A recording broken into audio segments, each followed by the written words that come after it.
Superman Returns. After years of tedious planning and replanning, we finally got a Superman movie in 2006, and while it definitely made money, it soon faded into obscurity as the world focused instead on the superior Batman movies all the way until Zack Snyder rebooted the franchise with Man of Steel. Bryan Singer's Superman Returns certainly had its share of problems. Brandon Routh made a rather bland, much too young Superman. His costume looked like an early draft of what it should have been. It's like Brandon Routh is having a really great time as Kent and isn't really sure about how he should act as Superman. Honestly, his Superman is kinda creepy at times, and the fact he disappeared for 5 years and comes back expecting Lois to fall back into his arms doesn't exactly help make him likable. Luckily, Clark Kent is goofy enough, human enough to help us relate to him a little bit more. If only Henry Cavill had been allowed to show off a more personable and fun alter ego to his rather stern Superman. The film itself suffered from an uneven, too slow pace, a lack of action, and felt more like an homage to the old Superman movies than a proper update. Bryan Singer reportedly refused to even make this movie if he wasn't allowed to use the classic John Williams theme.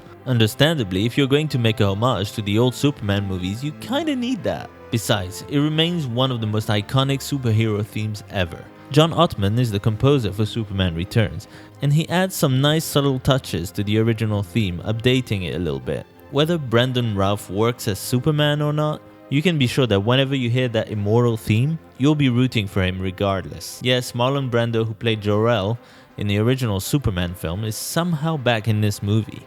His narration is used to open the film, Lex Luthor watches him speak at the Fortress of Solitude, and Superman hears his voice as he's about to drown when weakened by kryptonite.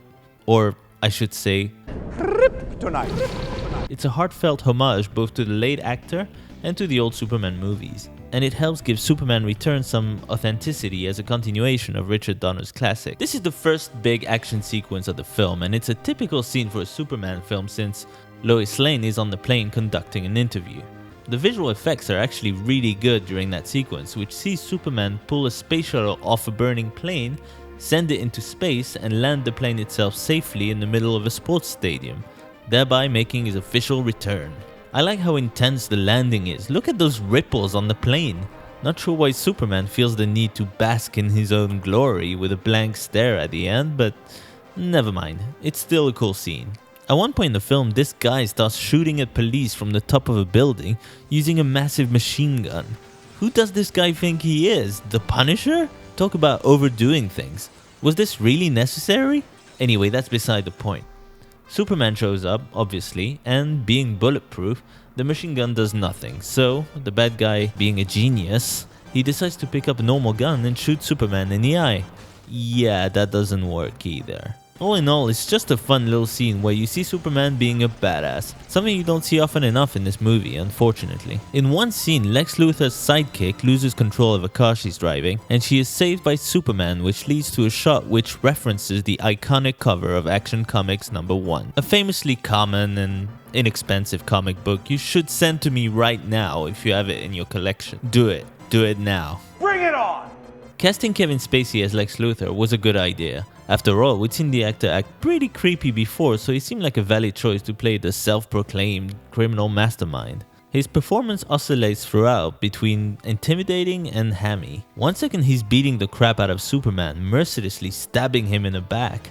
The next he's toying around with a train set, making big silly speeches, brushing his teeth, yelling stuff out like a maniac. Superman will never— Wrong!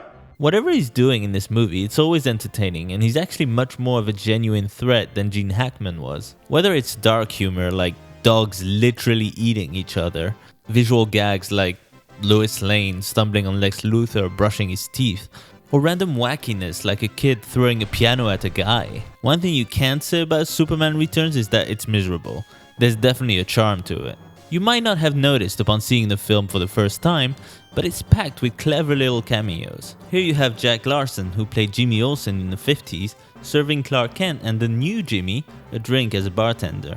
The lady who passes away in the first scene of the film is played by Noelle Neal, who played Lois Lane in the 50s. Richard Branson, of all people, pops up as an engineer on the space shuttle, and Lois's kid wears Aquaman pajamas, so right there you've got another DC character making an appearance in the film. Near the end of the film, Superman finds that cracks are forming underneath the city due to Lex Luthor's nonsense, So he flies back to Metropolis and saves everybody, using every trick in the book. Super strength, super breath, lasers.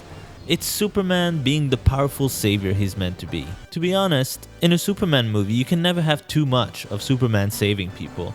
That's kind of what he does. And he does a kick-ass job in this scene. Just look at this moment when he saves Perry White. Pretty awesome, I think you'll agree. Superman Returns. A flawed attempt at a Superman movie for sure, but one with enough charm and good points to make it worth a watch. It's nowhere near as bad as people make it out to be, and personally, I always have more fun watching it than Man of Steel, even if it is a bit dull and silly at times.